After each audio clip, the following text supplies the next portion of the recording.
just hit the slideshow button at the bottom. Where? Bottom menu bar next to the volume. Looks like a projector screen. Just, This guy? yeah.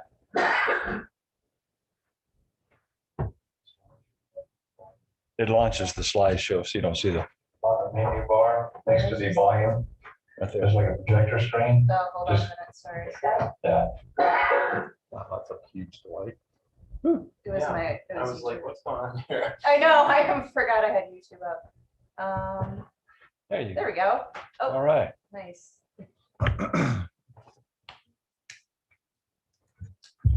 You ready to get it going? Yeah, let's do it. All right. Well, I'm going to hold this microphone so that anyone listening can hear what I'm saying. Parnell, thanks for joining us remotely. Hi, Parnell. He may be muted. I made him a co-host. You should. Okay, the agenda tonight, we're going to go over three things. First of all, I wanted to have a work session so we could talk about board priorities. This was something I talked about during the interview process. This is something I also talked about during our one-on-ones. Understanding more, where the board feels the highest priority should be, so we can start making some plans now and into the future. And I understand that when you were looking for the manager search, John Stabney also helped you put together your thoughts on a variety of different issues and topics. We may not get as deep into this kind of a list as John did, but it'd be interesting to compare the results from tonight versus what happened during his process. This is going to be pretty a simple process. I've used this, quite frankly, every year for 10 years for all the organizations that I've been with, and the boards always have they appreciate being able to articulate what they think is most important. And then we can find a way to find alignment within all the board members, so we can identify what those key 3 to 5 priorities are. And this will help us staff-wise as we prepare the budget for next year and budget recommendations for the Board of Trustees to consider.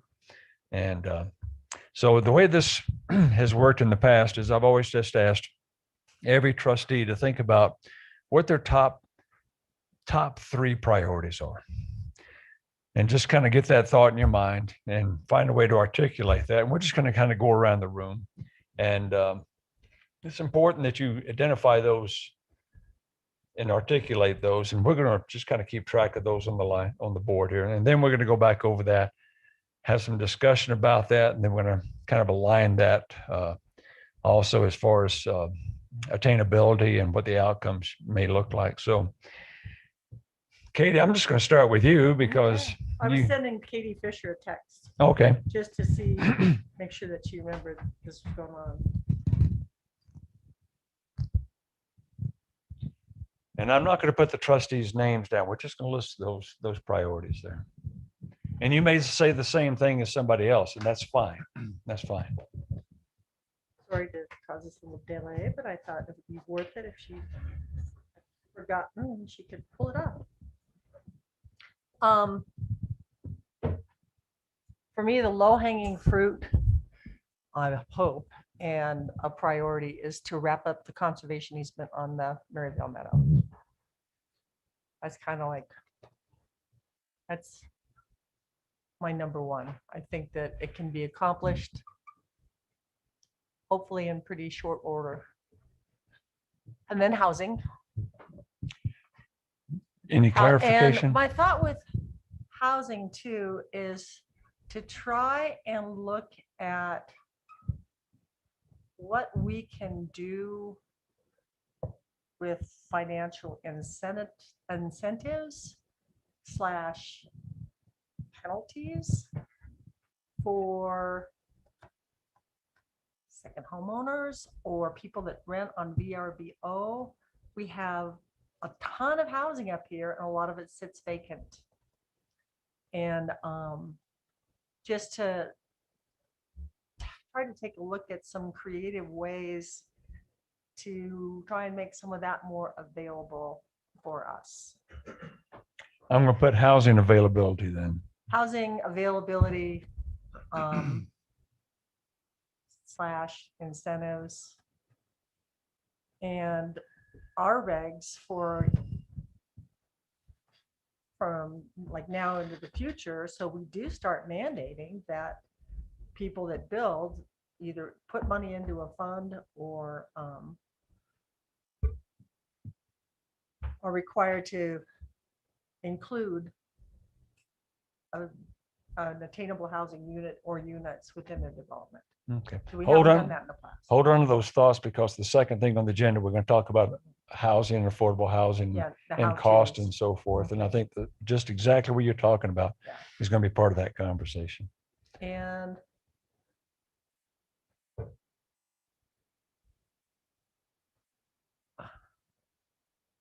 property acquisition comes up, but there's different things that go along with that. There's the housing, and then we really do need to establish and create our new public works facility.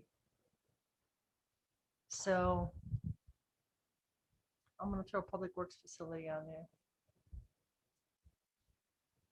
there. Okay. Thank you. You're welcome. Thank you. Conservation is one thing, for sure. I think we should potentially look at town building codes, policies around them. Just so that we know that everybody's getting the same information, getting the same fees paid, all that kind of stuff in the building process. There's a lot of town people that think that certain buildings are getting that's scary. I'd just like to review all that. Right, we're all just like trying to make Hey, sure. Brian, can you talk into your mic, please? I can't hear you. Sorry, I didn't have my mic on. Yeah, conservation easement was my first one. Building code review and update would be my second. I just want to get an understanding of it and make sure everybody is abiding by it. I like the property acquisition piece. I think that would be important, but I think more so we can just group it into affordable housing. That's why I would want to acquire property at this point. Okay, so the property acquisition, you said grouping that with a housing affordability or housing availability. I'm going to group housing under this, and we can further define that a little bit later. So I'm going to go ahead and give that another vote then. Sure. All right. All right. Mayor? Yeah, I think my top one is to actually have a funding source for workforce housing.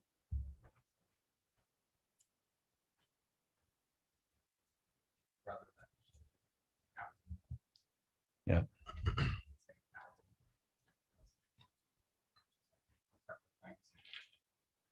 Okay. I think when we have our discussion later, we're gonna delve in So you are looking at houses tomorrow? funding. I can't hear Philip either. Is his mic on? Yeah, why aren't you here, Parnell? This is pretty important. So actually having a funding source for workforce housing and having workforce housing are different in my mind, Okay. because we can talk about having workforce housing and not be able to do it because we don't have that funding source. So Correct. we have to have money to make this happen. So some sort of a funding mechanism for workforce housing is my top Okay. priority. Obviously housing all the way around. So creating all types of housing. How do we make that? We did go through this a couple of years ago. We looked through our codes. I think we need to revisit our codes and see what worked and what didn't, and which would be and planning with Catherine. And then I think that having a better working relationship with staff and the board would be nice. So I sometimes feel like there's infighting. So to get that taken care of. And I think we would all be better off working together instead of having the way it's working right now. So- Okay. so I'd like to I talk think- to you I more think- about that. Just, Yeah, I think there's some issues with staff and the board relationships. so that's number 4, by the way, but I'm going to go ahead and put staff Yeah. / board relationships. Because we're in this together. Mhm. And if we don't act like we're in this together and we don't do this like we're in it together, then we're gonna fail. Okay, thank you. Eileen. Is your microphone on? I just wanted to- Yeah, it is. Actual affordable housing, which I guess would be employee housing. I think we have a lot of other housing available and being built, but the actual housing, affordable housing that goes by this little slide rule is not there. And I think the funding for it comes under this category. Protecting our water, every drop of it.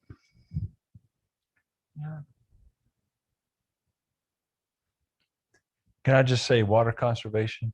Okay, thank you. Well, conservation Well, water conser- rights too. What? And Water water rights. Yeah. So that comes before conservation. Yeah. Okay. And I don't want us to forget the waste management study that we put so much time and money into and see what we still need to do for that. You talking about the drop or? Well, that was one of the outcomes of it. There was a grant that we received and we did a study with outreach. But most of the people that were involved are no longer here. So Okay. just pull it out of the shelf and see what else. Okay. It's first I've heard of it, so. It's a sustainability, wasn't it? Well, I think it was called waste management. No, solid waste. Was that what it was? Solid waste diversion. You were on the committee, Katie. You and I were on it. Okay. Okay. The drop and plastic bags came, they were number 1 and 2. Talk to Michael about pulling that out. Andy. Well, housing, and I think one thing with housing that we keep missing and need to talk more about is the reason people can't afford housing is our wages in the valley are low. And well, that's $18 an hour. well, $18 an hour is, I don't know. What does that get to? So it's part of the conversation, I mean, I think we need to make sure that we're not subsidizing businesses by providing housing that, in other words, if a person's making good money with their business and they're paying their employees below what they could afford to pay them, and those employees are benefiting from housing that's subsidized by the public, that's not right. And that's just a point that I think we need to look at. And I think it's interesting. I went to eat at Randy's a couple nights ago, and on their menu, it said that there's a 3% surcharge on every menu item that goes to the kitchen staff to help them with the price of housing. I'm doing fairly well these days with construction, and I'm not bragging, but I when it's a buck tip, I leave $5. And there's actually restaurants in Denver that are modeled on you pay what you can afford to, and people eat in there and these restaurants do very well. There are people that come in and can't pay very much for their meal, but there are other people that come in and pay handsomely for their meal. So I think we have to look at our overall rate structures and service structures in the valley, and we still need, we absolutely have got to come up with housing solutions, but I don't want to lose sight of the side of this, that the visitors somehow need to pay what the market will bear to help people afford to live in this community. And we've always been, you know, I mean, we've had this debate since time immemorial. We've always been kind of the low price ski area, you know, and not low quality by any stretch of the imagination. But we are not Vail, we are not Aspen. I hope that we don't become those, but that's the kind of pricing we're seeing now. But we have to begin to balance the cost of real estate's approaching those other ski areas. And it pains me because a ski vacation is already something I can't even imagine affording. I ran into a guy the other day, and he had gotten kicked off Amtrak for causing some trouble, and I was just trying to help him get out of town. And I called around just to see if I could find him a hotel room for the night so he could catch the bus the next morning, and I couldn't believe it. I mean, I guess I just have never had to stay here. So, but if to see those prices even go up more, but they're almost going to have to support what we've got going on. So we just have to have a realistic discussion about that. So that's the side of housing that I'd like to have us look at. That was about 30 different topics. there, Well, it wasn't was, well, but it has to do with, Yeah. let's balance, let's just make sure that the public, because this public subsidy of housing, you know, we talked about fees on construction, that raises the price of housing again, you know, so it's a conversation we've got to have. I think for simplicity's sake, I just listed that under the affordable housing because it Yeah, has to do is. Yeah. with all of that. So Yeah. So transportation is something we haven't mentioned yet.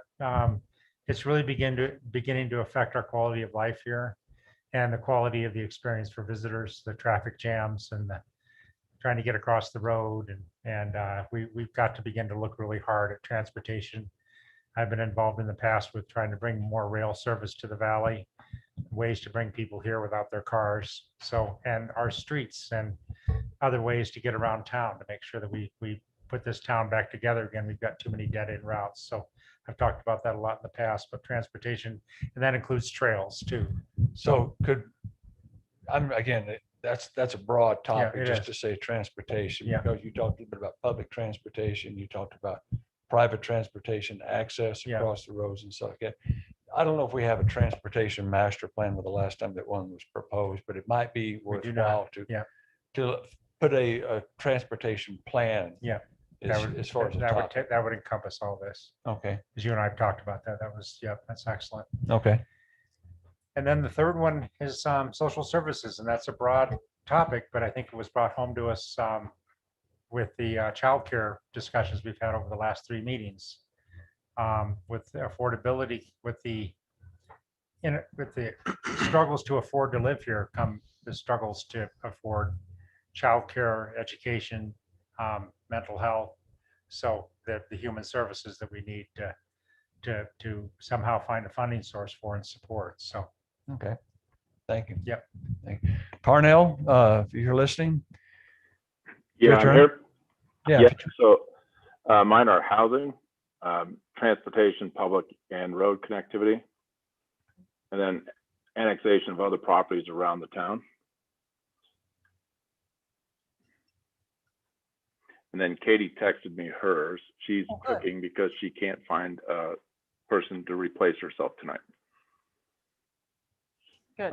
So hers were housing, mental health and addiction services, and then she just said Clark. I'm No assuming comment. that goes to conservation easement, so, but I'm just going to say development. there you go.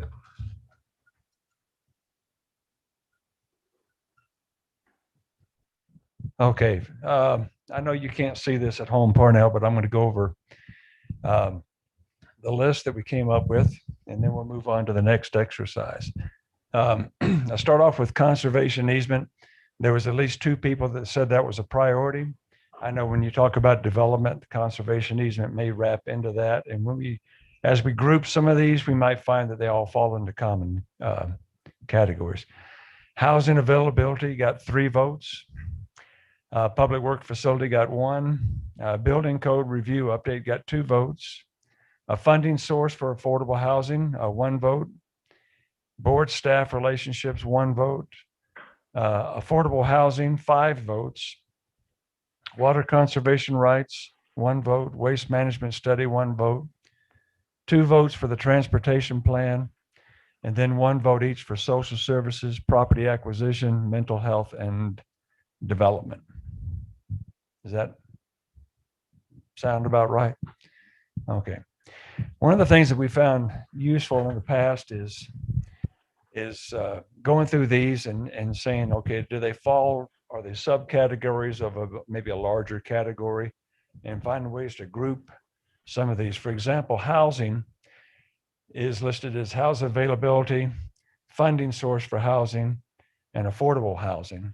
So you've got 3 topics that with 3, 4, with 9 votes, cumulative votes.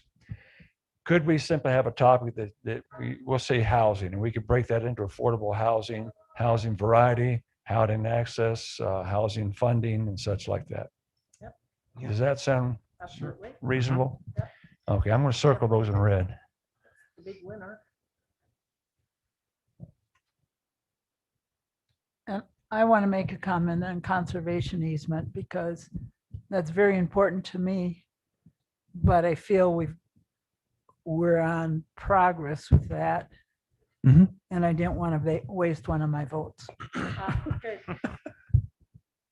That's fine. We are on track with the conservation easement, and some of these we're going to find as we go through and review that we're already taking steps and actions for.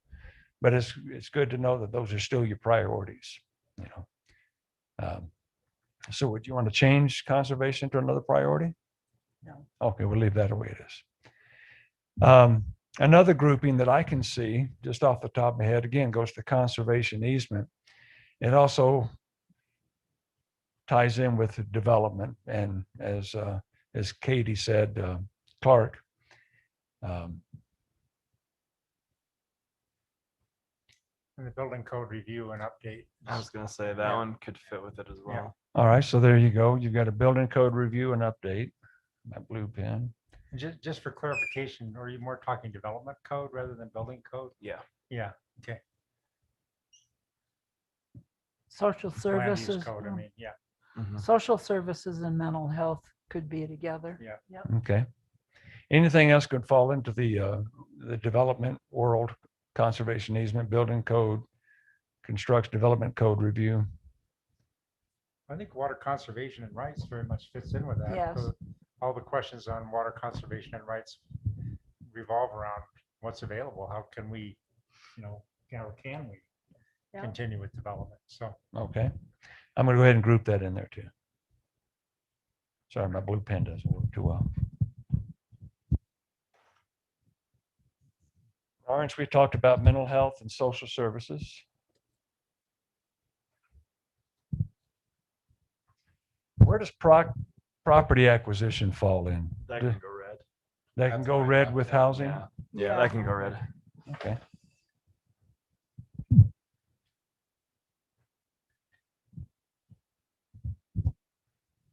What about transportation planning? on public works facility too, I mean, they weave in pretty well together. So a public works facility, the way I see that is a capital project. Right. That says, yes, we have a need for that. We can budget for that and make that a priority. And it could be land acquisition also. Yeah. It could be under land acquisition. Transportation plan could be with part of master plans, which it includes a capital improvement plan. Your waste management study could also fall under these, that category of planning, but I don't want to make associations where they don't fit.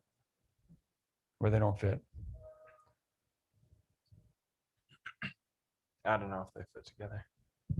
We might have reached the limit of doing this. So I'm going to do a different grouping now, and I'm just going to say housing, and we'll list what that is.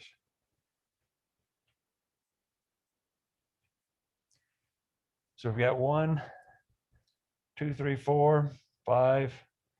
That's 10 votes.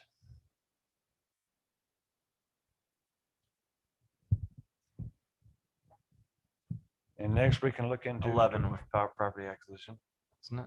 I counted that one. 1, 4, 5, 10. Okay. So development.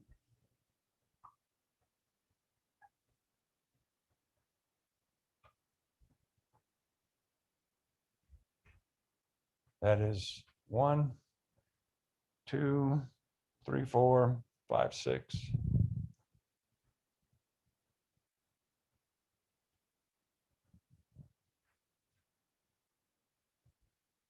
And the other grouping was social services and mental health.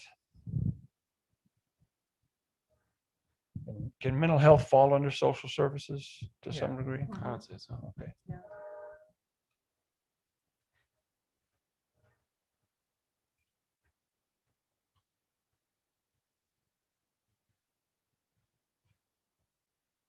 That leaves us with Public Works Facility, Board Staff Relationships, Waste Management Study, and the Transportation Plan.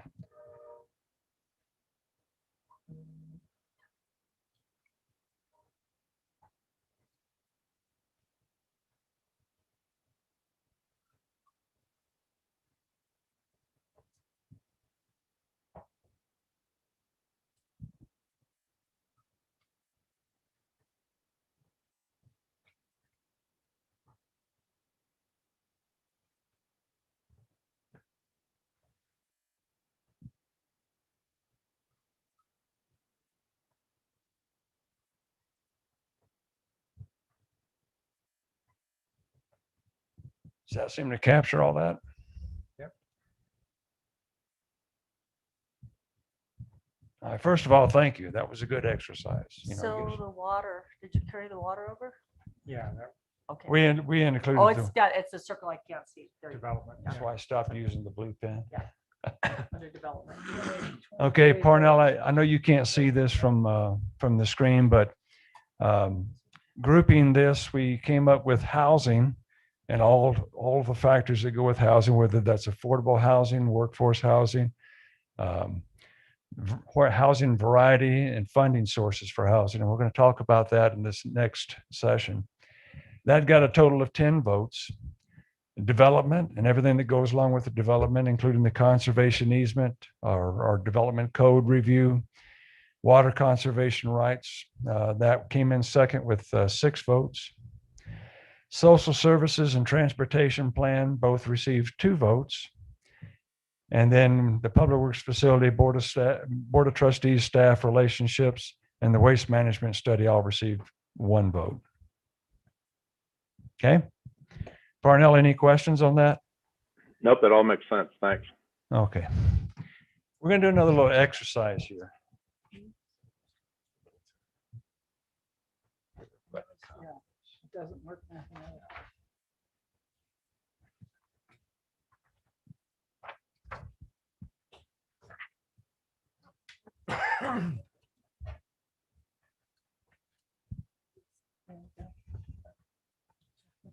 Disconnected and back on. Not back on yet.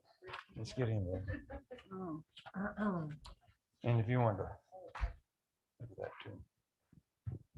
Now, I have a good friend of mine. His name is Greg Pyburn. Greg has helped me in several of my past studies and endeavors and work sessions, strategic planning. He has a good, simple way of finding. Is it not working? I'm sorry, I killed the monitor. He has a very simple way of taking complex issues and putting it in a priority. Now, what we've done here is we've found an alignment on those big topics that we care deeply about. And that's what this exercise has been so far. This next exercise is we compare, or we list these different, sometimes complex topics, and we try to find where they might fit in this matrix. And the matrix is divided in between, the amount of impact that you have versus the amount of effort that goes into creating that impact. And it's broken into 4 quadrants. If you're familiar with what they call situational leadership, it's the same thing. It's the same kind of quadrant approach. So high impact, low effort. these are the type of projects that it's going to have a big bang for the least amount of buck. That's one of those things that you should always be going for, just like that says. And the next category, which is high impact, but it also takes high effort. You know, you really need to make sure that that is what you're aiming for. You may find sometimes that the cost to achieving that impact could be a substantial hindrance for you to be able to reach that objective. Then there's the low impact, low effort. This is what we call low hanging fruit, and minimal effort. You know, you can get some quick wins. And the ones to avoid typically are those that have a low impact, but have a high effort. It's hard to put a label on what exactly that might look like, but what I like to do is go through these categories that we've just identified and grouped together, and let's see if we can come up with an alignment of which matrix they fit into. So I think we can start with housing. Hey, Ed, just for Yes. clarity, on the 4 quadrants, did you put like high impact, low effort at the top left, and then high impact, high effort on the top right? Or does it matter? Yeah. Yes. Okay. That's the Yeah. way it is. Okay, I got it. I'm following. If you wanted to, you could probably show him that on your webcam too. It's okay, I got it. Yeah, Okay. 1, 2, 3, 4. No, it wasn't in the agenda. So housing is going to be a complicated topic. As you can see, there's, you know, at least 4 different categories that encompass this. Do you think that will take just a minimum amount of effort or a large amount of effort? That's gonna be the high impact, high effort, Yeah, Yeah, it's definitely Yeah. into. Yeah. all aspects of it. Okay. Parnell, they're saying the housing falls into the high impact, high effort category. Would you agree with that? Yeah, there's some other options that might be high impact, low effort, like if we get a lease on a building versus buying the building. But yeah, I would agree that most of it's high impact, high effort. Okay, great. The development, again, we're talking about our development code, our interactions with development and within town, whether that's favorable or unfavorable. Water conservation falls into that as well. I guess more water rights. I think that has a high impact, Mhm. I would say. Absolutely. But do we think it'd be as high effort as housing or lower effort than housing? Which piece? I think at this stage, I'm hoping that the conservation easement is low effort, high impact. I believe We really are making progress. you're absolutely correct there. But when we go at looking at our codes and finding some of those, that's gonna be a little more effort. Oh, okay, remember we just did this, you know, Yeah. we hired a consultant I and think it'll go it pretty went fast. along pretty seamlessly. It's apparent we've got to go back and do some tuning on it, but Okay, I think it's a high impact, low effort good. between staff, yeah.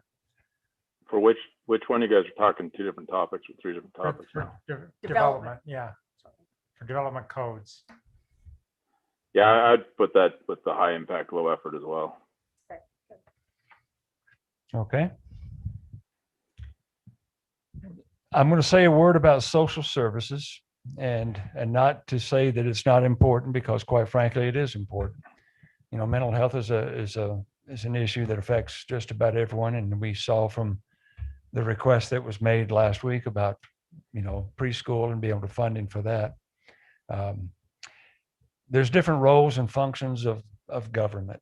Local government has a very specific, narrow scope of the services that it provides. County government has a broader areas and includes things like social services, mental health, and so forth.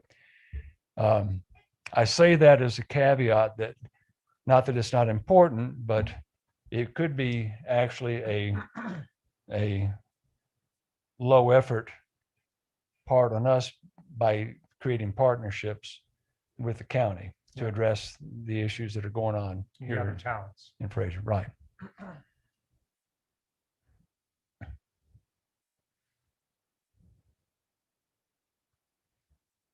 I would almost put that under category 3.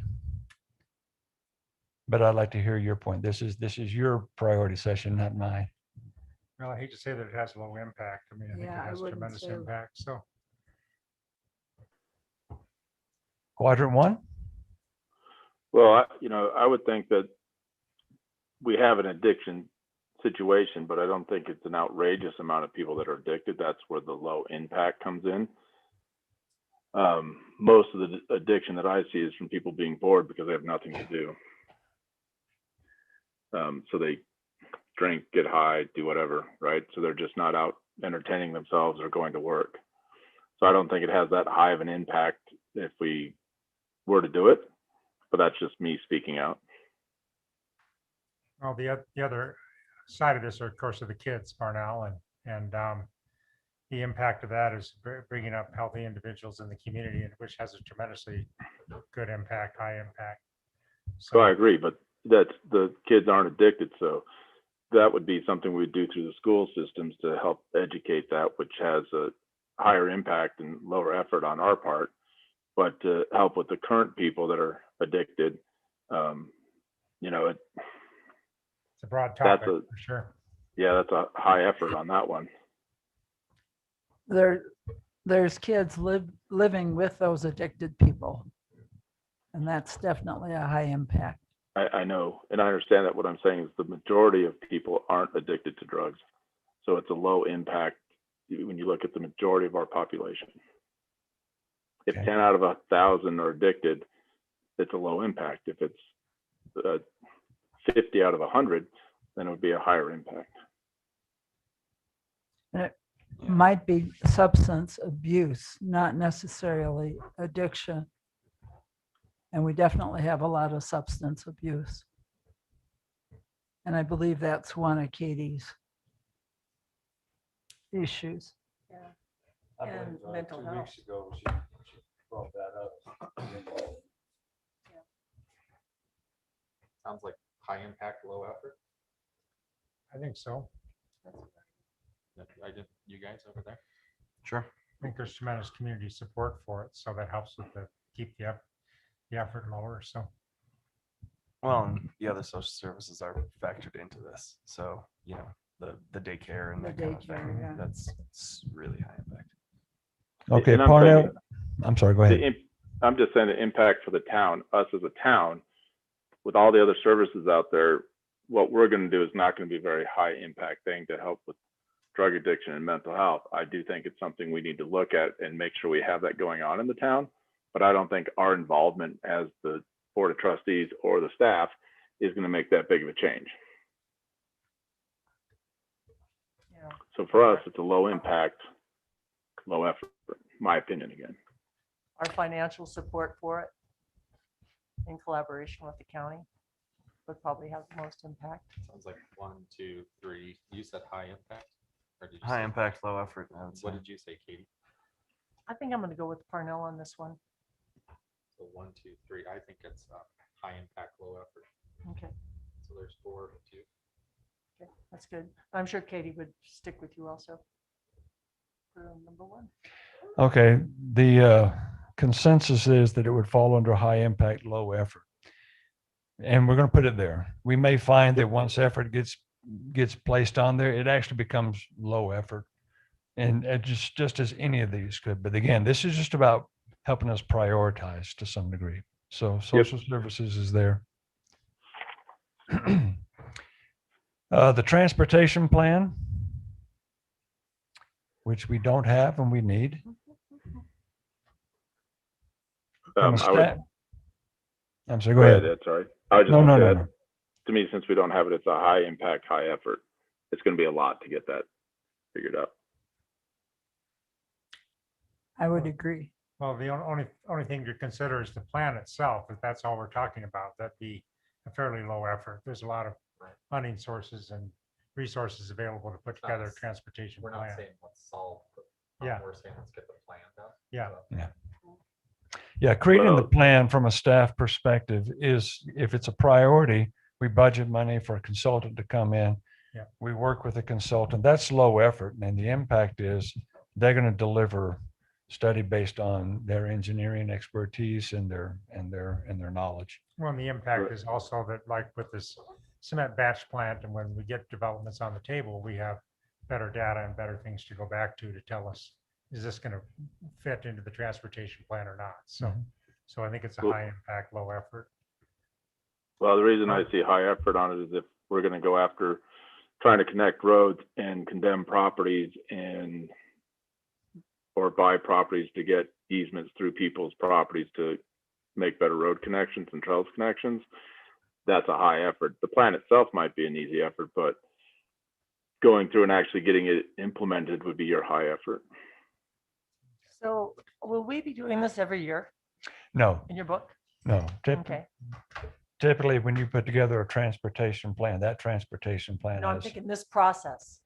probably not. What I would like to do, this helps me initially because Yeah. today's the 14th. Uh-huh. Today's my 1 month anniversary All right. of being your town manager. So this is helping me to understand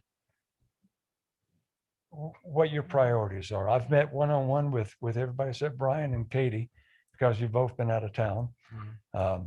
So, but this helps us, not only helps me understand, but also allows the board to voice these priorities and see where there's some alignment there.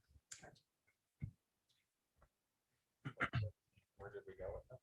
Well, so I would say if what we're talking about right now is developing a transportation plan, that would be low impact, low effort. Because it's not going to change anybody's life having this plan completed.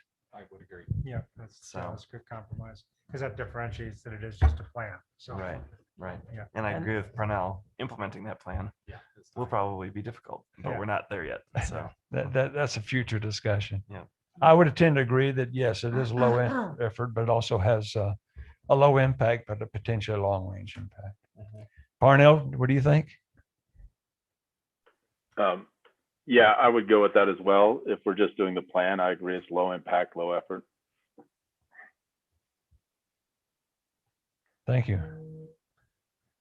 The last, no, now we're talking about the Public Works facility and upgrading to that. Did we place the conservation easement yet? That was actually fell under the development. Okay. I'm gonna go Yep. impact, high effort. public works facility. I don't know. So we've got one vote for high impact, high effort, You're talking about, what did Winter Park just pay, 8 million, 9 million? probably. 10 million? There's land acquisition, there's engineering, the architectural, there's Winter Park know. had that land too, so. Right. funding, I just, possibly a bond issue. yeah, I think it's a high effort, low impact because, I get it. It helps the staff in the town, but it doesn't really change the lives of the people in the town that much. Oh, you said. Staying on track with, Say that again, Parnell? I said the facility doesn't really have a huge impact on the stakeholders of the town. It might help the staff and it might make it easier for us as a board of trustees, but a new facility doesn't change the lives of the members of the town. So I'd say it's a low impact and a high effort. I would disagree in that if we can't get out of our driveways in the morning because we can't plow the streets, which is what this public works facility is going to guarantee we can take care of this place, that's a high impact. Well, Andy, I would disagree because in the last 40 years, we've not had a big facility and we've gotten roads plowed every year and we're getting less and less snow every year. On average. Anyone else? Obviously, I haven't lived here my entire life, but plow trucks are out when they need to be out. I've never even walked inside of that building. So please do one day. Yeah. It's really important to see how they're on top of each other. It's a safety aspect too. I mean, this is not a great situation we have our maintenance people in. And I think that makes it hard to hire people, makes it hard to maintain equipment, and it's a safety, and it becomes a safety issue as well. So Where did you go? I mean, I would still put it at number 4. I'd still say low impact, high effort because the people in town don't know that that's an issue.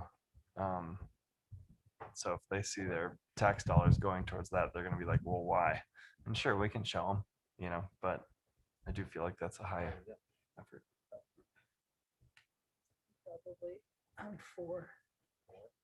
Number 4 Unless we says can get avoid jail if back. possible. It's, we keep it on our radar, but Katie makes a great point. You know, if something goes into low impact, high effort, avoid it if possible. Doesn't mean that it's off the radar. It just means that it doesn't come to the same level of priority as, let's say, housing or, you know, resolving some of our development questions or our transportation plan. But if possible, just to point out from the staff level perspective, there comes a point where you outgrow your space, you know, and this one is past that point. So having a way to protect equipment from cold weather, from rust, from possible theft, exposure, and having a place of comfort for the workers, you know, is important. They don't have even a break room over there. So we'll put that under number 4.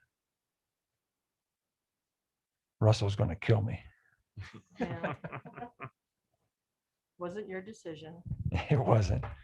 Board of Trustees and staff relationships. Only received 1 vote, but it's still important.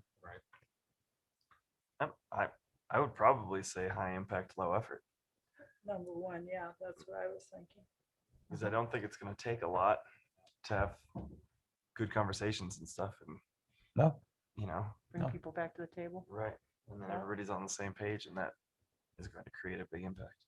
That's one of the things in your resume and the things you provided to us is you've done a lot of work in this area. So, Mhm. yeah. So Parnell, the consensus of the 5 people here was that Board of Trustees staff relationships can have a high impact with very low effort. Yes, I would agree with that. Okay. And finally, the waste management study. So who brought that up? Was that? Okay, Eileen, can you elaborate on that a little bit more?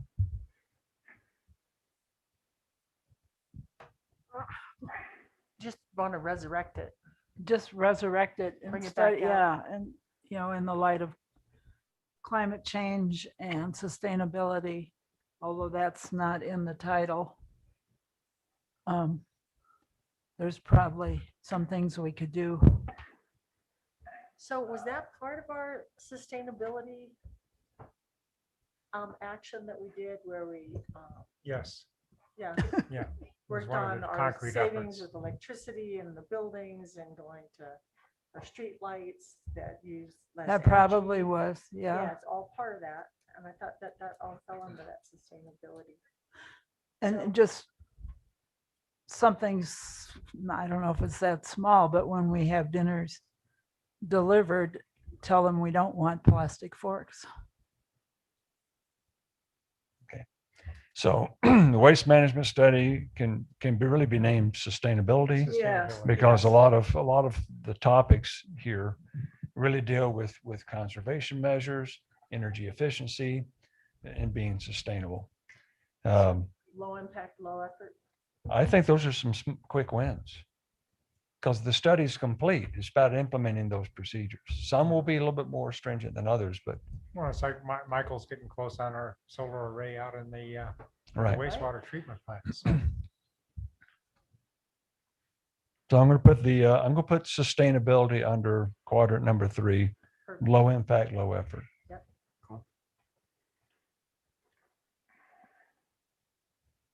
And it might enter into making sure our codes require enough insulation. Yeah, that Eileen, when we changed the building codes, just recently, we went to the 2015 code and had a lot of conversations about some of the more stringent. And we put some of those in place, but not a lot of, but the next time we update that, sure.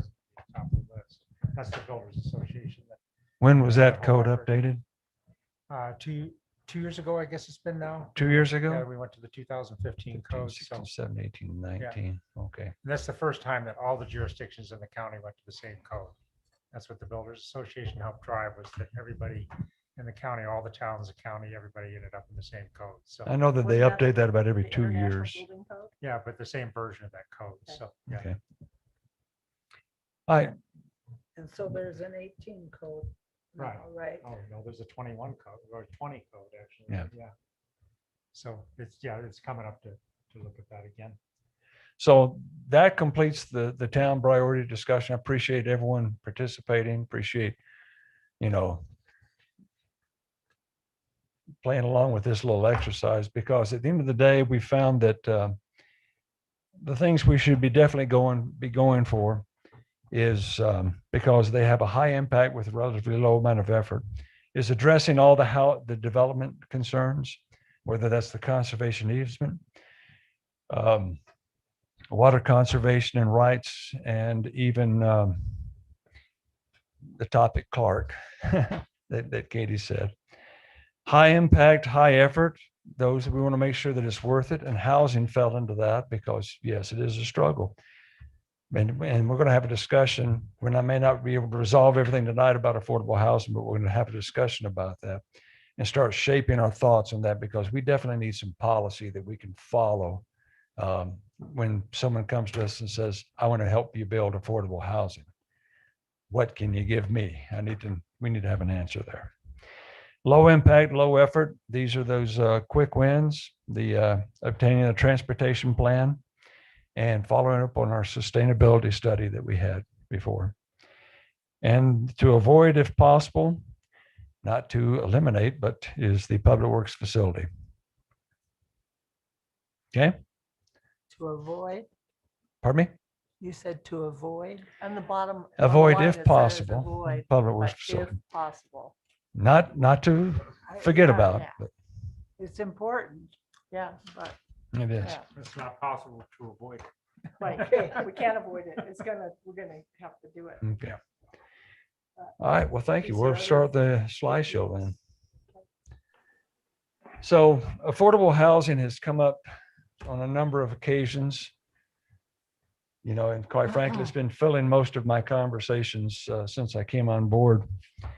I want to give you some updates on some of the things that we have been looking into.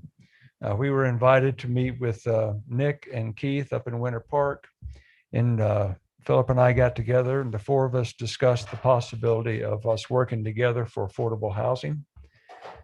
We feel that there's some potential there, but one of the challenges would be for Fraser would be to find a way to pay for those regional efforts.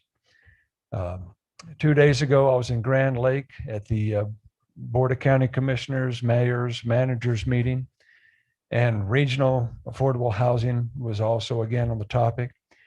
There's a lot of great ideas floating around there of how we can work together, funding streams and so forth. So I asked Michael to hold a meeting among staff so that we could talk about maybe some possible funding streams that we can identify, things that maybe we can reach out and take advantage of now, and maybe some of those that might be more of a longer range plan. But any funding stream we need for affordable housing has got to be sustainable. We've got to have this constant stream. I understand that the board dedicated $750,000, the general fund for affordable housing. The board may not have that option next year. You know, there may be a higher priority where they need to spend that money and they can't put another $750,000 aside.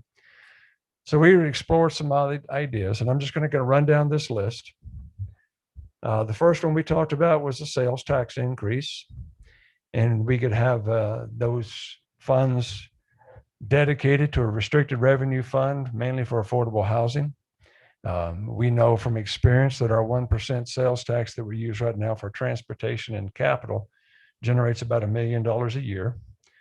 So a half of a point sales tax would be about $500,000 in revenue generation. We can talk about pluses and minuses later on, but this is just a brainstorming session. We talked about property tax increase or increase in the mill levy. That could go fund a regional housing authority as well. Our mill levy is 5.886, and Beth is not here. I don't know exactly what that generates in revenue on a regular basis. We know that there's a lot of second homeowners here who don't have a vote in if it came to a referendum to raise the mill levy. But it could be an available source for funding. Impact fees, we need to find a way that, if they're going to come in with a housing development, it just makes sense for them to pay for the impacts, the negative impacts of that development to that community. We have some challenges there in that the Grant Park annexation agreement excluded us from charging impact fees in exchange for, the developer coming up with affordable housing. And that agreement's over a decade old, and we still don't have affordable housing. So we'd have to look at how we address that from a contractual and legal basis. Short-term rental fees, a higher fee for the licensing for those people who want to have a short-term rental property. Tax increment financing, this this fell under a broader category of an authority, whether that's an urban renewal authority or a downtown development district, which also comes with the ability to create tax increment financing, which could help fund incentives within that area for affordable housing. Lodging tax, from our understanding, the lodging tax goes to the county and to the state, but it doesn't come back to the town. So we do not have a lodging tax. We have a sales tax there. I believe statutory towns can also implement a lodging tax, and we'll look into that. We talked about regional partnerships, either public-private partnership, where we can achieve donations. And excuse me a second.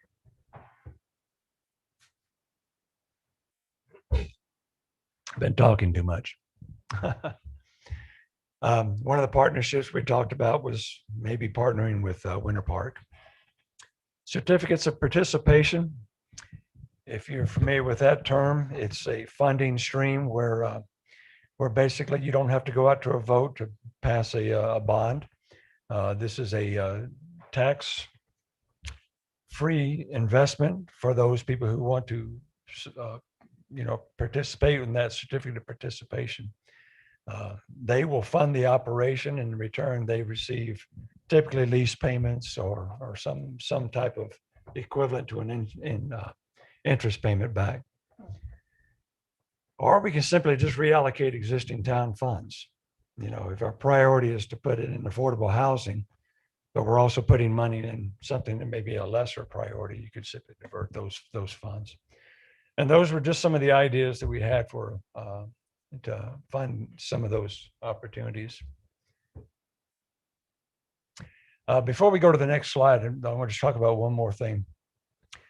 All of our conversation was shaped around what's available to a statutory town, which is what Fraser is. Winter Park's a home rule community, I believe. I'm not sure if Granby is or not. But a home rule community has other opportunities that might be available. And we're going to do some research and maybe come back to the board at some time in the future. Revenue generation is much easier for a home rule community. So we're going to look for opportunities there. Any question on any of those funding streams? Go back to that slide. Yeah, the slides aren't moving on the on my side. You guys are changing slides somewhere. No, they haven't changed yet. Okay. It says affordable housing funding streams. Because one that's kind of missed is, and it goes back to being able to find a developer that's willing to lease back a building to the town for less than what you could rent it out for to the general public or for affordable housing, or to a business that's willing to, you know, pay the gap between what's required for the rent and what the renters can pay. So a guy that, you know, needs 10 employees could rent 5 of the units, put 2 people in each room, charge them what he needs to charge. And if we needed, and I'm just gonna use round numbers, if we needed 2,000 a month and the tenants can only pay 1,500, then the owner of the business pays the additional 500, and it's a tax write-off to them.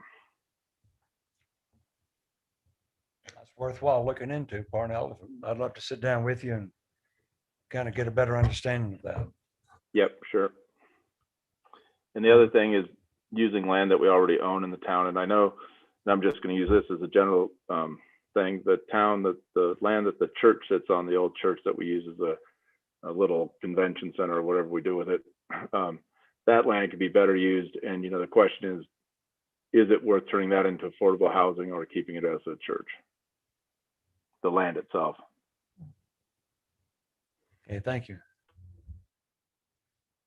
Going back to home rule, Winter Park gets what, a 1% transfer tax every time a real estate transaction occurs. Right. So That ship has sailed. We missed that. That has been, switching from statutory to home rule, you mean? no, that was pretty much curtailed by the state. That, And those who had that transfer tax were grandfathered in, allowed to keep that. So that ship essentially has sailed. Unless the we, Yeah, Brian. Been annexed Winter by Park Winter has it. Park. yeah, that's Winter Yeah. Park Annex, that's right. Yeah. All right, next slide, please. So go ahead. You want to go back? No, continue with this. No, we're on If your we're like in schedule, the not mine. Regional Housing Authority. Because with your conversations then, people didn't want to look at partnering with the county in terms of making it regional or just keep it within the rec district boundaries. I think we're open to either conversation. There's been some hesitancy in our initial conversation with Winter Park. And I even voiced some of this hesitancy that a countywide housing authority may cover too many areas that don't really apply to Winter Park and Fraser because of our economic situation, our physical location, and the amount of tourists that come here. my understanding of the advantage of it would be we could have shared employees. We could hire inspectors or people to do the bookkeeping for all 3 entities instead of each of us or 2 of us Yeah. doing that. I think these are all, And you the remember grant that, and the Kate? dollars available for region versus That towns. also, yeah. Yeah. to Something me, like that. to me, one of the advantages of a regional authority is that, let's say it's Winter Park and Fraser as the first example. Does it matter whether affordable housing is built in Fraser or Winter Park? Not to me. Okay. So the availability of land, that partnership may open up opportunities that may not be available to Fraser. The same thing would exist in a county authority. There are large tracts of land that might be owned by the county, and there are large tracts of land that are owned by the county, might be utilized for affordable housing. Now, there's questions about infrastructure, transportation, and so forth that have to be resolved. But again, I think there's advantages in a regional approach as opposed to just, let's just throw more money at it. We've been talking affordable act, deed restrictions for a couple of years, and we still have nothing there. Let's see, here it is, 2021, FVMRD, I wish Beth was here. Property tax income. Fraser Valley Metropolitan Rec Recreation District. Their property tax income in 2021 is 847,000. Their mill levy is 5.699. Let's see. These are Michael's notes. So those are the numbers the money that goes to the rec district? Right. Gotcha. Okay. through their property taxes. Just gives you an idea how much that would generate. If that, if we Okay. had a mill levy like that. Okay. Got it. Okay, good. So a regional housing authority would be set up as a separate government, essentially. It would not be a Fraser government or Winter Park government. It would be a regional government. And I think we use the Fraser Valley Rec District as a footprint of what Gotcha. that district would I see look what you're like. And what a 5.699% mill levy would generate as far as revenues. Another advantage to a regional housing authority, especially if you have a nonprofit built into that, is that you can also go after funds that municipal governments cannot, including private sector donations. Next slide.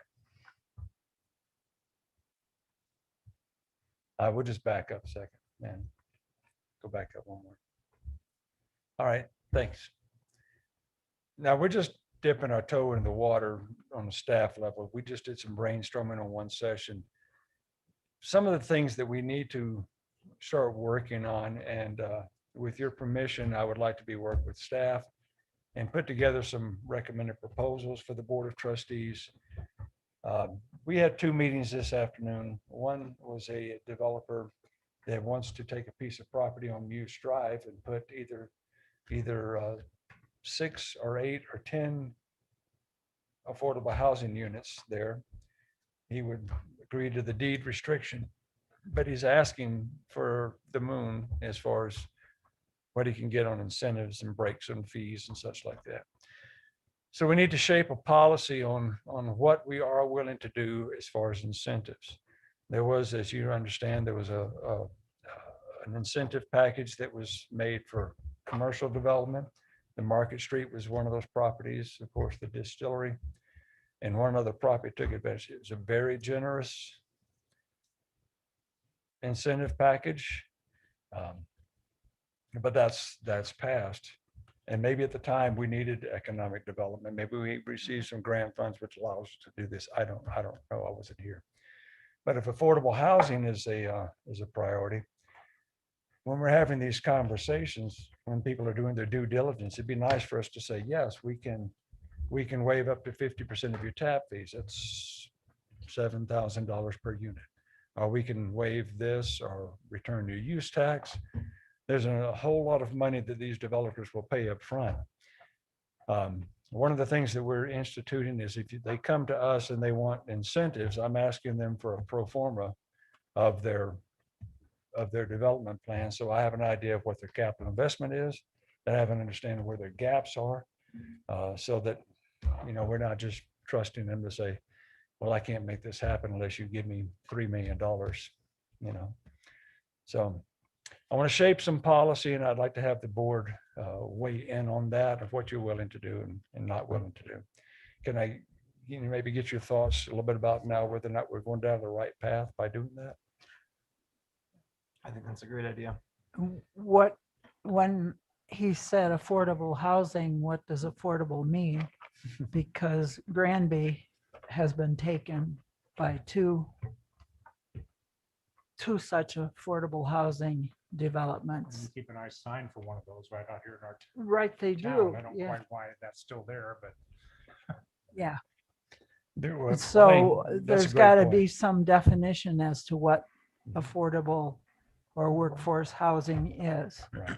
Oh, the part of there the- also has to be some restriction on that it remain affordable. And, we've already outgrown one of our big affordable complexes that's now market driven over in Mercy Housing. So we need to know that this is long lived. I don't think we've done enough research. Yeah. For the town. I think we jumped into the deed restriction program before it was ready. And that's why we haven't had any success with it to date, even after 3 years. It's been 3 years, I believe. Yeah. It's only been, And, guys, Year and a bit. I know, maybe not even, that was right before Ryan, it was Ryan really wanted to get that done before he came off the board. So that's why. Okay, so it's not that old. no. But When we it's started- hard to judge anything during this crazy market time.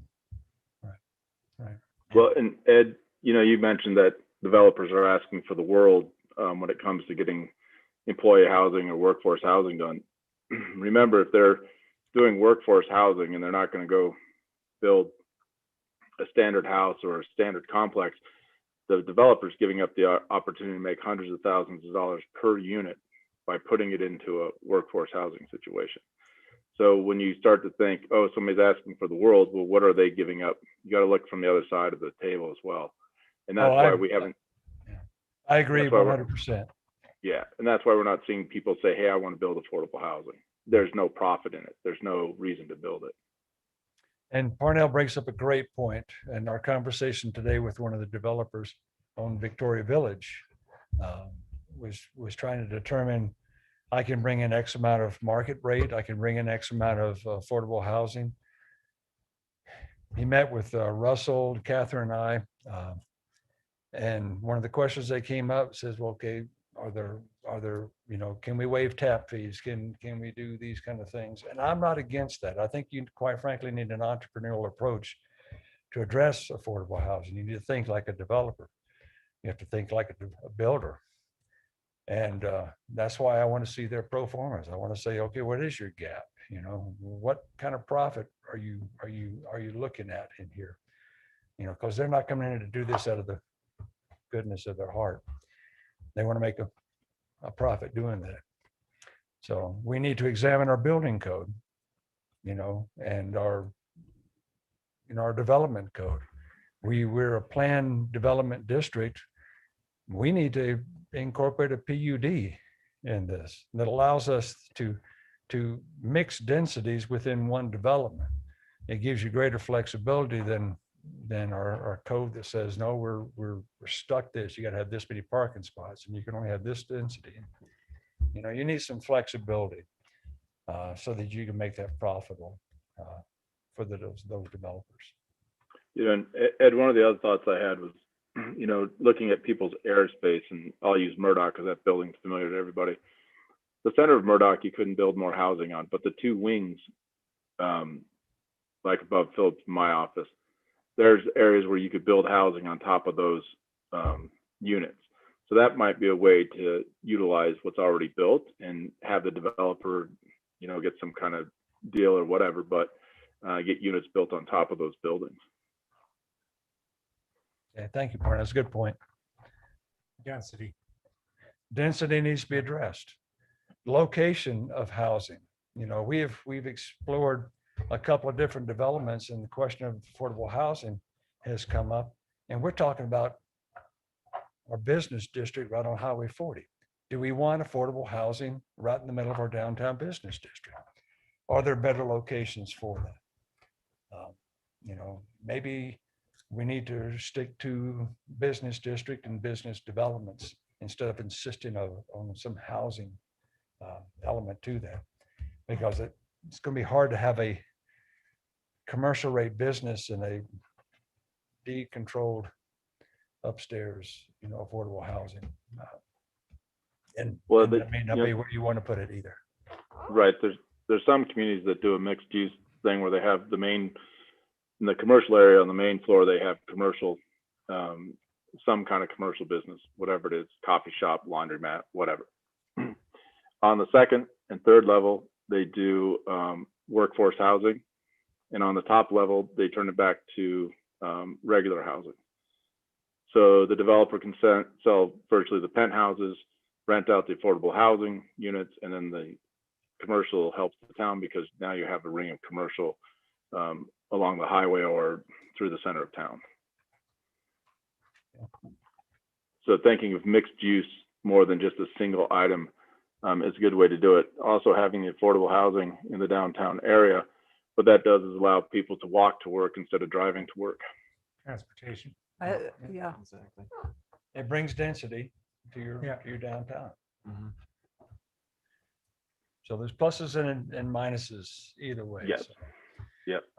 I would almost recommend that we have maybe a mini retreat. We bring in a couple of experts who have successful affordable housing projects going on in different communities, and have a retreat and just kind of dig into what other people are doing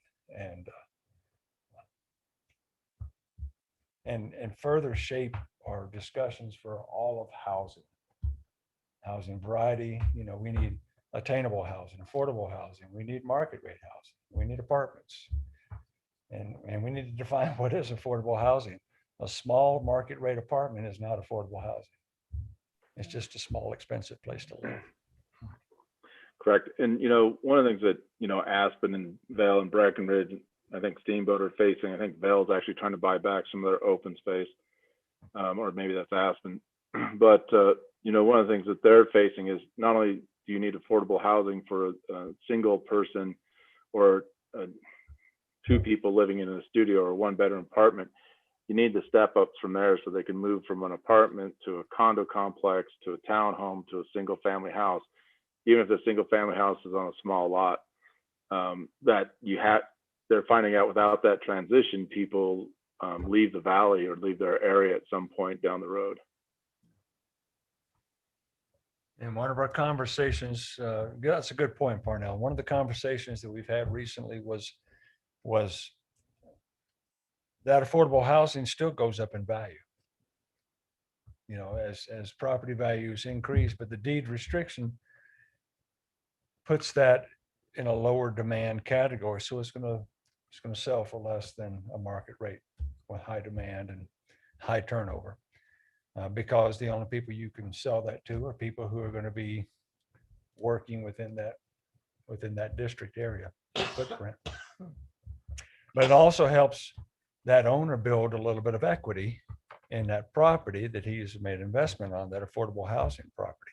So that when they outgrow that house, maybe it's a young family and then now they've got teenagers and they need something bigger. They've got equity that they can use to move into another location.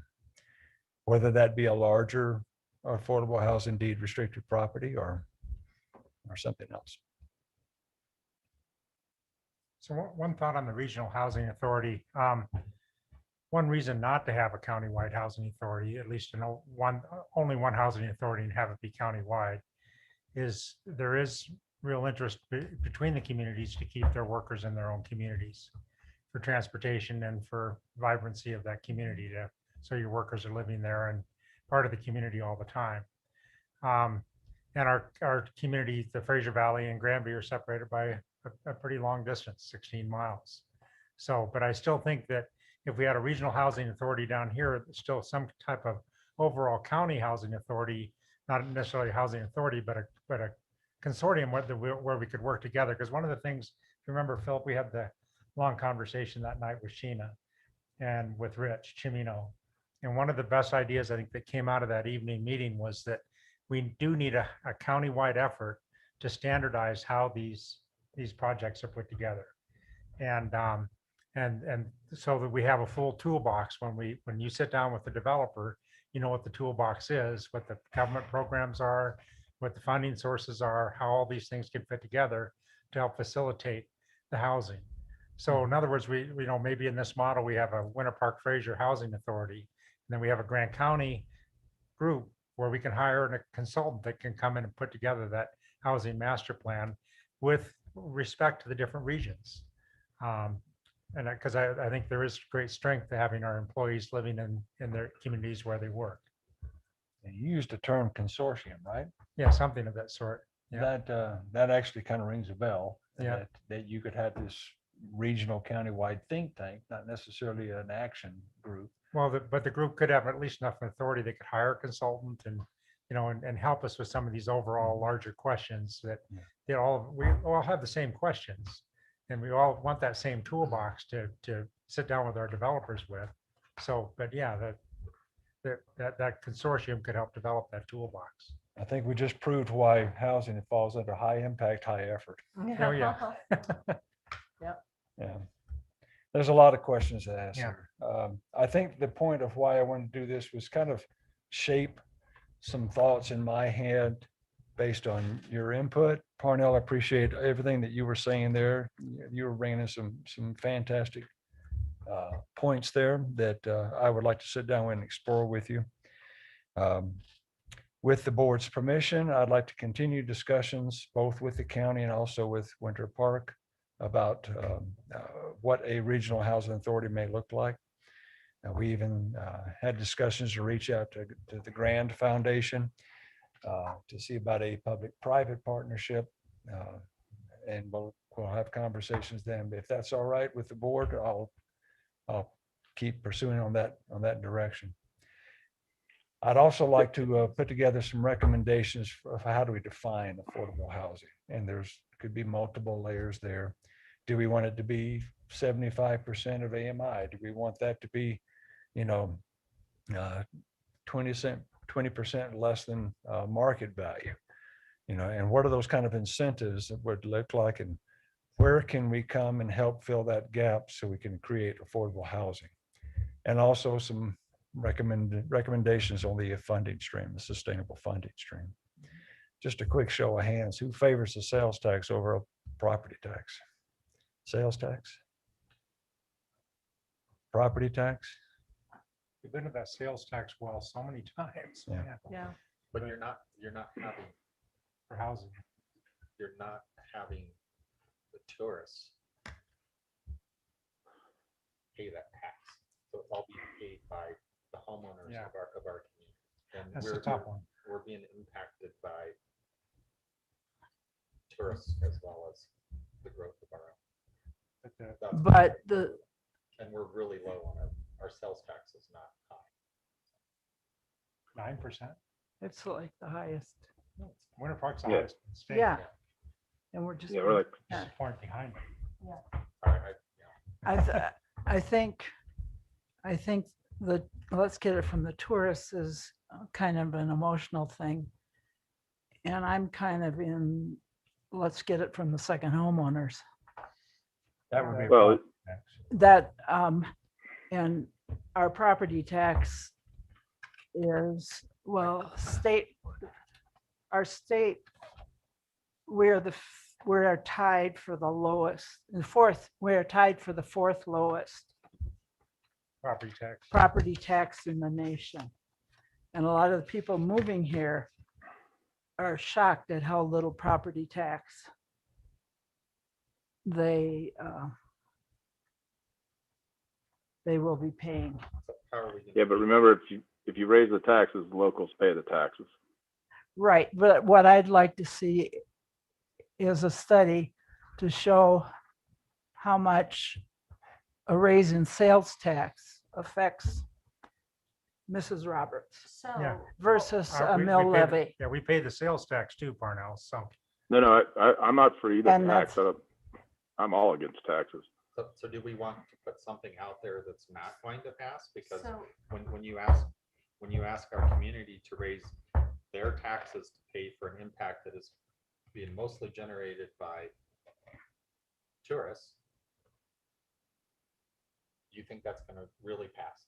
Or do you want to pass something where it says, we put it out to our community? That is what I would, maybe it's a study of the poll of, would you be willing to vote for a sales tax, or do you want to raise? so The mill a levy mill on it. levy would serve the same purpose as raising property tax.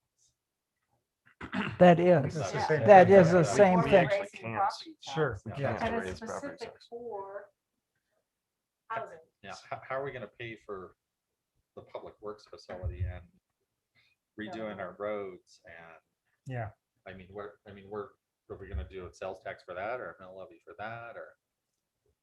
Can it be lumped together? does it- so could we do some modeling on raising fees on nightly rentals?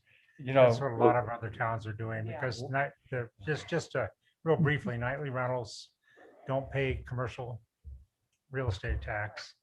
And so they don't have the overhead that a hotel and motel does. So there is, and the model, well, Crested Butte has got I believe they've got a referendum to outlaw further nightly rentals. It's what the road that town citizens are going down. And I don't want to see us go down that road, but I want to see us at least have an honest discussion about what impact the nightly rental has on the community versus the impact a hotel has on the community, should they be paying the same type of fees to be running that operation. So, But then can we also, as long as we're doing that, can we also have the positive impact that our nightly rentals generate for our community. Sure. So, Right. I'm gonna, Philip, Some I of the- agree with you. And, the other thing we got to be careful of is we could come into a huge wave of inflation with this $3 trillion that was just spent. So something to be cautious about as we move forward. And Philip, I agree with you on the, we got to remember that the tourists are what makes our town cash flow and what makes the people's businesses work. So, having this us against them mentality has got to stop somewhere. And I would say that it stops with our town board for sure. It's all one community, and the people that come to visit, they're just as welcome as the people that live here. And if we don't start thinking that way, we're going to start turning away the tourists that do come here. So that's a good point. Well, but that's If I not the could, point I was making either. I'm sorry, but that's not an us versus them thing, Parnell. It's a way that we can try and make this town function. And that's part of the debate, sales tax versus property tax. And that's the reason our sales tax is so high, is because for years we've said we need to get these revenues out of the people that are visiting here, which is true. We have to build a town that hosts, I don't know how, I mean, it used to be we hosted, as we're building a huge community to hold very few locals. And so somehow we have to make that work. We've always had to make that work. And largely we've done it on the backs of sales tax.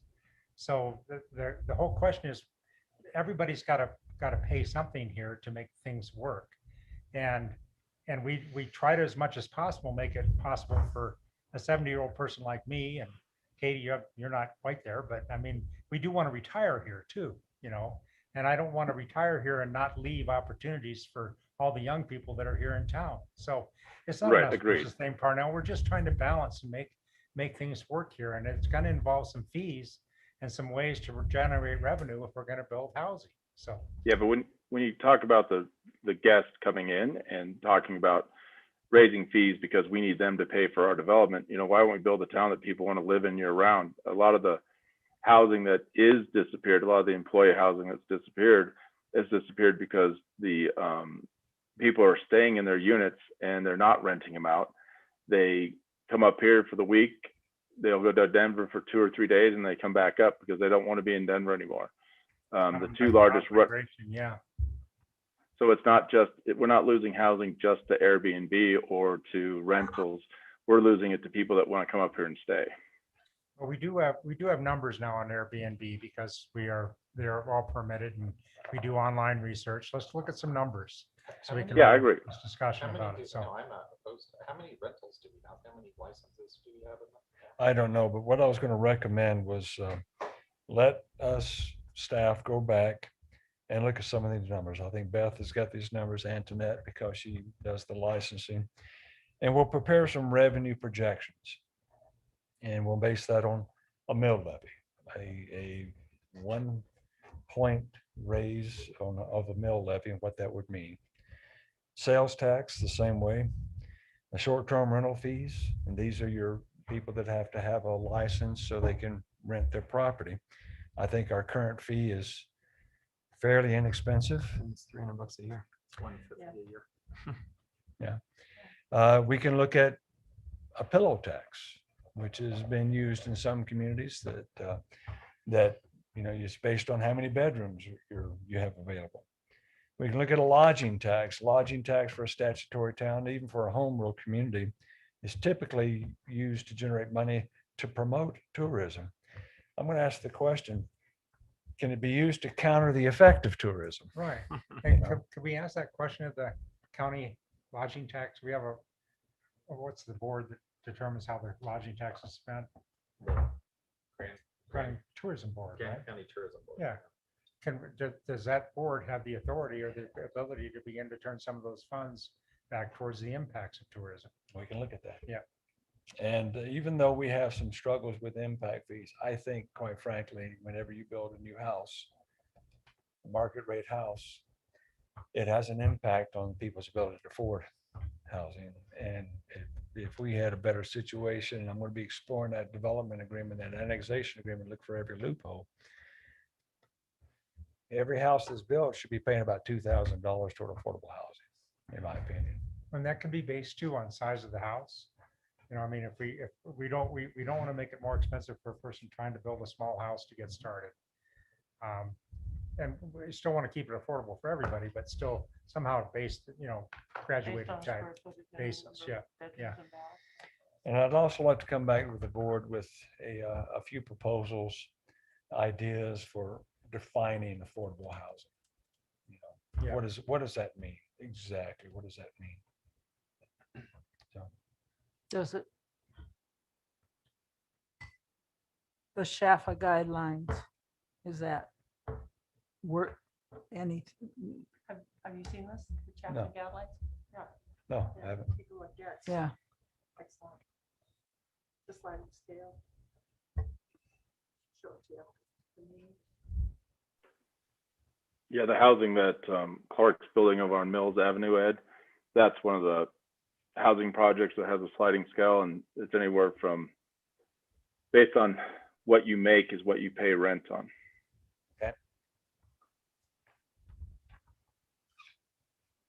Any other discussion on that, or we're going to move on to the next topic? well, I would like to see a comparison of if we raise the sales tax versus the mill levy, how it affects the normal person. Well, we're going to put the revenue projections, but also we want to put some pros and cons in there. You know, what does a $500,000 home look like if you raise the mill levy by 2 points? Yeah, but what Eileen's saying is how much does the local spend locally? How's that going to affect? I'm not sure we're going to be able to identify that data without deep research. There's some avenues you can follow. I don't think we have access to what they call ESRI data. Yeah. That takes sales revenues. It's usually used for market leakage, but it also can be used for market inflows. And you could see based on your zip code, essentially, what your locals are paying in sales taxes in the community versus the bigger picture. But I don't know if we can. But we're all in the same zip code, the people I'm talking about. So, 2 of them. But it's going to be different than the Denver zip code. So differentiating how much tourism sales tax revenue is generated. I'll look to see if the county's got that data. know how much a local person would be affected by a raise in sales tax on a $300,000 versus a mill levy on it, I guess. Yeah. I mean, What's the average house right now, Parnell? 450,000 in Fraser. I mean, if you take the true average, if you take Zillow's estimate, it's $1.2 million. But that's based on recent sales. But Meadow Ridge condo, well, they're outside the town of Fraser, I guess. Yeah, but So the stuff around us, the condos, a 2-bedroom, 2-bath condo is in the 450 range. Some are starting to hit closer to 500. that's what they're selling. Yeah, Because we have to Yeah, remember, that's what they're selling. a mill levy is graduated. I mean, a much more expensive house is going Right. to be much higher mill levy. So, exactly. Yeah. So, what I one was of the- going to put together was, here's a mill levy on a $500,000 house. Here's a mill levy on a $750,000 house. Here's a mill levy on a $1 million. And what that means as far as property taxes paid to the town.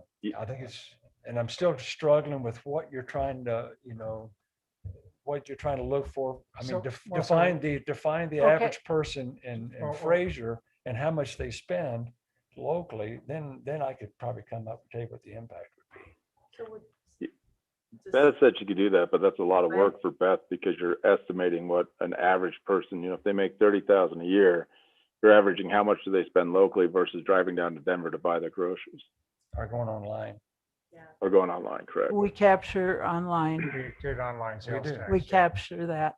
And I don't know if this is legal in our country, but I do know that in Japan, one of the things that they had, and this was way back in the 90s, the standard house is a 2-bedroom, 2-bath in Japan. And so they had a set water, sewer, and electric fee. If you built a 3-bedroom house, you paid additional fees to cover any of the employee housing fees that the companies would need. So instead of giving up tap fees or giving up water fees and sewer fees, what they did is they attached that. So if you built a 5-bedroom house, you paid almost twice as much for that house because you had more bedrooms in it. Mill levy does the same thing. Yeah, it's similar, correct. I'm just giving another option out there that just came to my, that I remembered, so. Yeah. There is ways to, you know, have the trophy homes owners help pay for the affordable housing as well. There's some other avenues to use. And the mill levy is a good one for that. So I'm not against the mill levy. I just think we need to make sure we're careful with that. And then my other comment before we leave this, Ed, is when you talk to the county, I'm all for, you know, a united front for the housing and doing a regional housing authority, as long as they sprinkle the housing equally throughout Grand County. I can't remember, Andy, if you can remember, we started talking to the county, but it seemed like they all wanted the housing out in Granby, which is just a bit too far. Well, that's why I think, you know, maybe we keep separate housing authorities for the separate communities, but have some kind of overall group with shared interests. So Yeah, That's what I yeah. understood. Do you remember that, okay. Katie, for that online thing that we did with Shayna? That everyone was their own housing authority, but there was an umbrella right. Okay, where we could, that's where you could go for the federal funding. through the umbrella. Right. You Right. have And- to have, and you have they- to have a regional, and having Winter Park and Fraser would be considered a regional. And that's what we need. Yeah. Yeah. Because this is our interest is, we don't, I'm sorry, but I don't want our workers in Granby. We want our workers here. Yeah. no, Maybe it but makes no we're, sense to us. we still stay as our local, but Yeah. we have an umbrella. Yeah. A regional umbrella. You can have a Yeah, I smaller don't think umbrella that creates- towns, But They- why? they've described regional as much broader. Okay, well, we can debate that geographically. another Yeah. time. But some I people think the do. other thing we're not actually thinking about here is what do we want to do and how much is that going to cost? Because we keep talking about 1% generates this and what we, to work backwards to say, we want to do this and how much is that going to cost? And then figure out how much sales tax or how much the mill levy is. Rather than saying, oh, we want to just do 1% and that creates $1 million. And what do we really want to do? Yeah. You can't sell it unless you know what you Yeah. want to do. I Absolutely. think we're missing that in this Yeah. discussion. Yeah. So, That's a good point. $1 million isn't enough. I'm just saying that so we need- If you guys get the chance, look at the Miller's model, the Nick Cheeverbaugh's project that he did with our old ski lodge. Just walk back through those cabins sometime. And it's really a neat little neighborhood. And I'll try to find out what exactly that's all price controlled housing back there that belongs to locals. Covered walkways, cabins right on top of each other, right along the creek. It's kind of a neat model, and those are individual houses too. So anyway, there's a lot of creative ways we can approach this. So The other Yeah. thing I want to bring up is how many short-term rentals Brian, how many short-term rentals do you think are in the town of Fraser? In the town of Fraser, not including Meadow Ridge Hill and all Yeah, that. just the town of Fraser. 150. Yeah, good guess. I thought it was 200. Yeah, it's pretty close. how many in Winter Park? Any idea? Or They don't know. Yeah. They think that they have, they think they have they haven't contracted with their company yet to find out? Or? they're in the process of Are that. they? They Okay, yeah. think that they have over 1,000. Yeah, yeah. I don't think they're, so I'd say about 75% to, well, probably 85% of Winter Park is nightly rentals of some sort. so that's like, they have like 2,000 units up there. So that means that there's 1,800. So that's wrong, I think. So Grand Lake charges $600 a year for their, so I'm definitely not opposed to raising the fee on short-term rentals, get that, but with Doesn't 100, impact that much. it's not, it's $90,000. Right. It's nothing. Right. I mean, so there's gotta be, to get. But what happened in Crested Butte was the model became that you could buy a property and put it on a nightly rental program and make a bunch of money. So they came in, investors came into Crested Butte and bought all the housing and turned it into nightly rentals. So what you're trying to do is to get it to some kind of equilibrium where there's at least a prayer of making enough off your house with full-time rental versus nightly rental.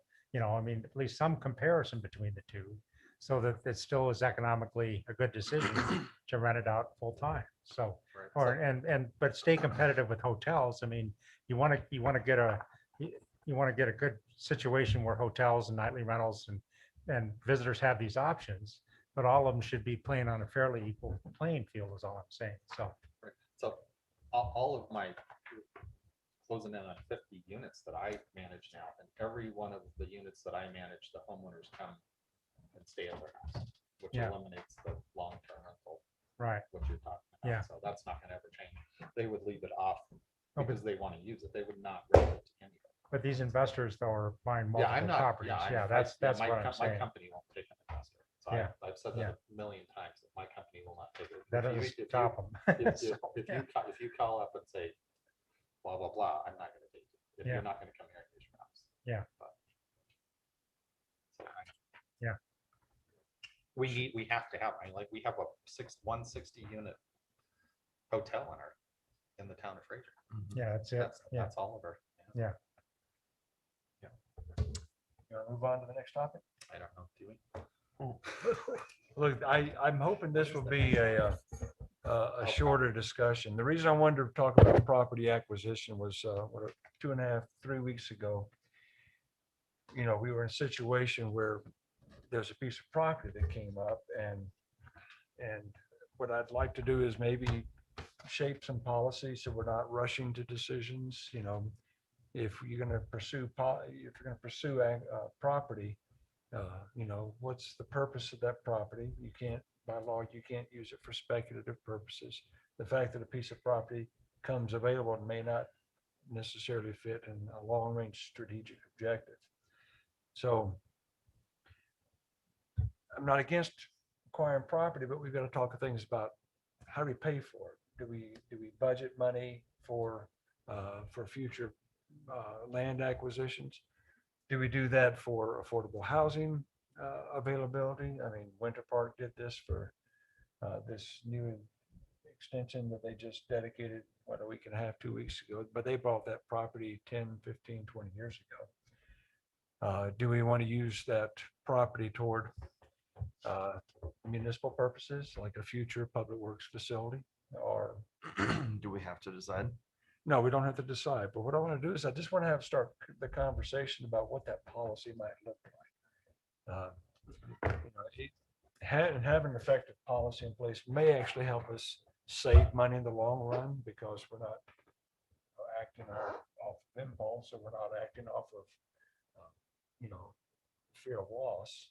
You know, like somebody's going to snatch that up. Here's a great opportunity. So we How put, do we move? Unfortunately, that's. How can we create it so we can Yeah. move faster? yeah. Yeah, And you're we have right. to be, we have to be prepared to jump on something if Right. it comes available. And I don't know how we set those guidelines. It's But- tough with the spending limit given to the manager. But with a policy in place, the manager could at least put an offer in or put money down, equity, for example, with the promise to come back. We did the same thing in Wellington on water acquisition. You know, water shares would come up, you could snap up like this.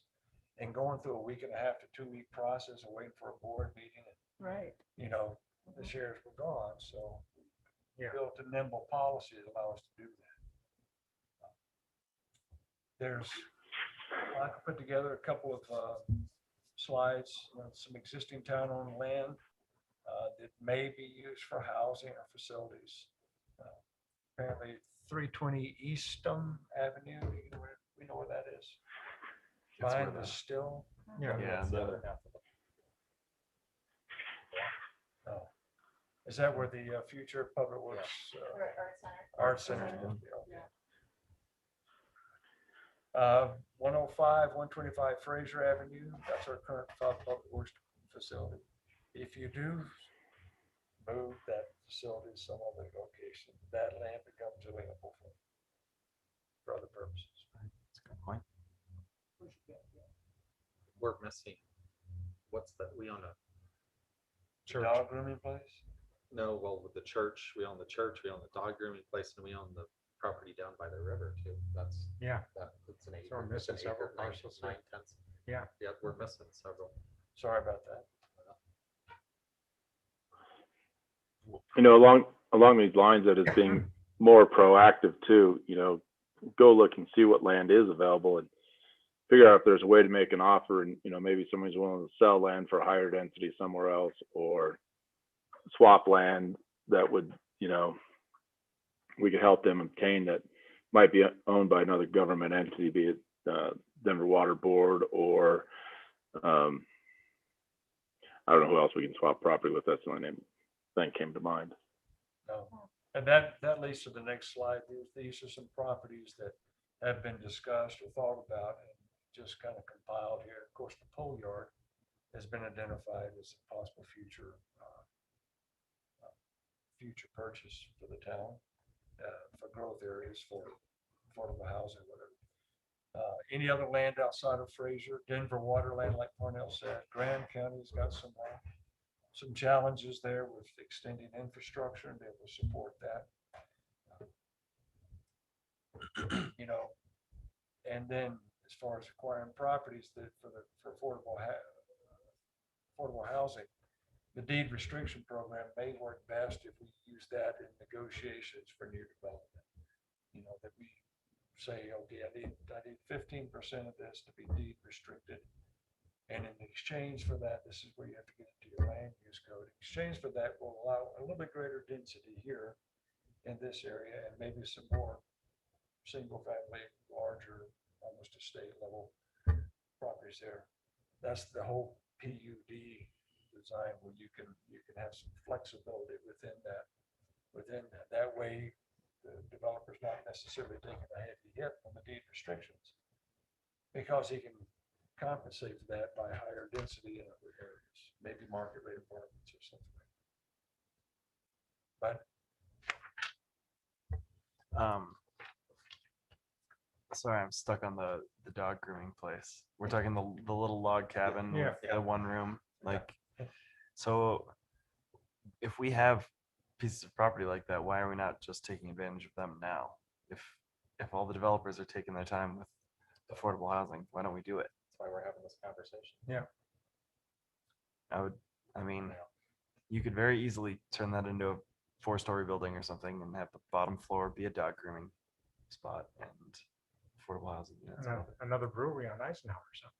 Yeah. Or a No restaurant. more you know. breweries. Right. Yeah, I can't. It's too hard on our, This is down by the river. Sewage treatment plant. What's that? Our river piece. Yeah, that's a It's great like- piece is of it ground. 2 acres or 1? It's I can't pretty remember. large, yeah. It's pretty large. Yeah. This. Wait on it. This I was just going to, sorry, Ed, go ahead. Go ahead. I was just going to say when they were mentioning, you know, the dog grooming place, there's other commercial buildings that are sitting there that are 1 story and, you know, we could buy the airspace from the owner and, you know, pay off their loan and then build units above their commercial space. Yeah. There's another I would love thought to out there. explore that kind of thing. And then there's the ambulance barn too. Yeah, I think that's a, Yeah. could be- that residence in between those two properties. well, but yeah, Hopefully we can. I mean, find a this new is location. What residence? this is a 16-acre parcel of land that just came on the market in Winter Park Ranch. So up on Cranmer. So it's outside of, 60. So it's out, it's in our 1.6 15.66 15.66 acres. Huh. So that, I mean, that's huge. Yeah, that's just right there, up there on top of the hill. It's out of our town, Yeah. there's water and within the sewer. rec and- district. but it has water, sewer, it Yeah. has lots of opportunities. Yet, Philip, I would avoid talking about properties specifically because the prices will go up as you talk about it. Well, we have all the properties here on the thing. I'm just saying that this is the stuff that we miss because we don't have an action plan that, Yeah. So, I mean, this would be perfect for affordable housing up there. So So Ed, help us with the line though between executive session and public session as far as our negotiating for real estate. So the action plan, The policy. begin to would be- discuss, but should we have an action plan that's executive so that we preserve our, No. Okay. no, You This don't is need already, to, this is already overpriced. yeah. It's not gonna yeah, I go think up. properties up there start at single lots for $5 million. So, yeah, on the top of the hill. Executive sessions, you're actually in for negotiations for specific. Looking at a specific But what piece, we're right? doing, what we would be doing in an open session or a work session would be hammering out policy, Mhm. which basically says, okay, these are our parameters that we'll operate at. Well, up to this, up to that, up to that.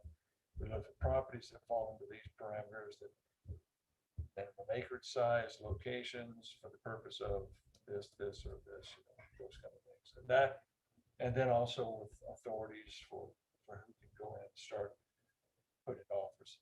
Who made the comment about, was it Parnell, about a preemptive, find the properties that are out there?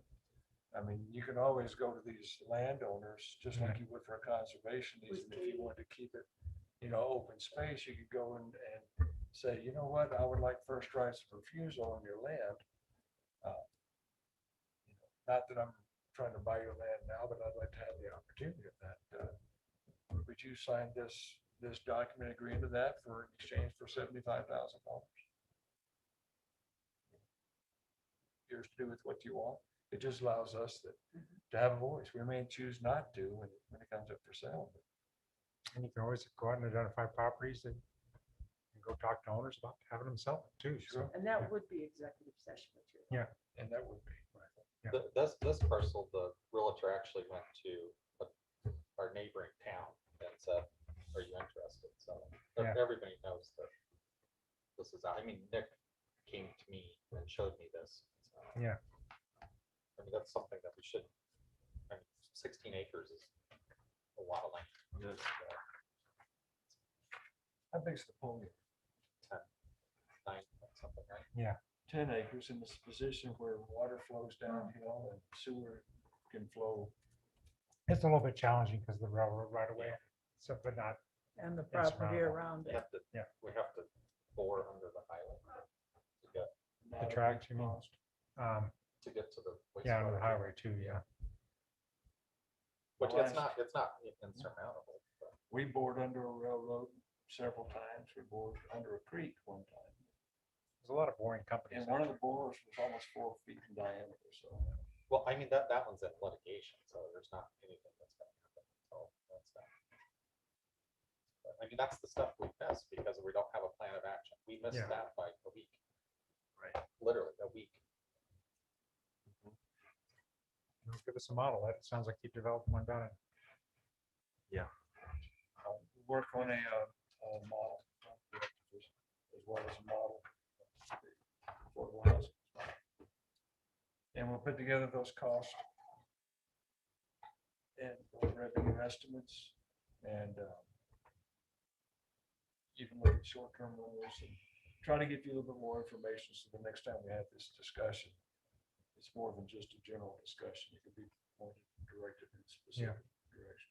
And we'll also quantify first section about the priorities, and we'll put that in a format that shows its priority, it shows its level of risk, and that we can use that as a planning document for our budget for next year's operations as well.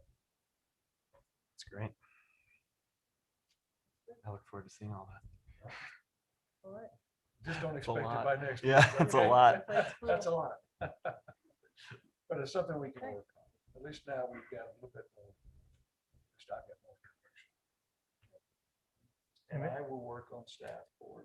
And one other comment that you made when we were discussing that, well, on deed restrictions, part of the model of that is to scatter, if it works correctly, these deed restrictions are scattered through the community. Mhm.